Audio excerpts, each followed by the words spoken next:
friends, today's question is, why did God create germs, specifically the COVID virus? Which is a great question. It's a big question, but it's a great one.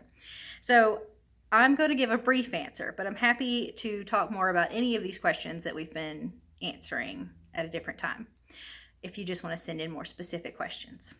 So in Genesis, it tells us that God created everything, and that everything he created was good. He created you, me, the birds, plants. He also created germs. So germs, more specifically like bacteria, viruses, or other microorganisms, God created those too. And many bacteria and viruses have really positive purposes. So did you know that there are bacteria in your gut that help you digest your food? There's bacteria in yogurt and cheese, and that's how we make those things. And some viruses help us to fight other types of diseases.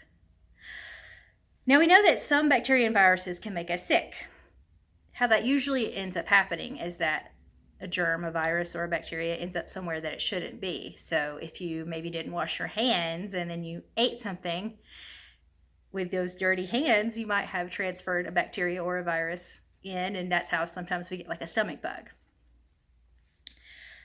Which is why we should usually try washing our hands after we eat, or before we eat, or after we go to the restroom, or anytime we get our hands dirty before we try to put them in our mouths or our eyes or our nose. Microorganisms don't have brains like you and me.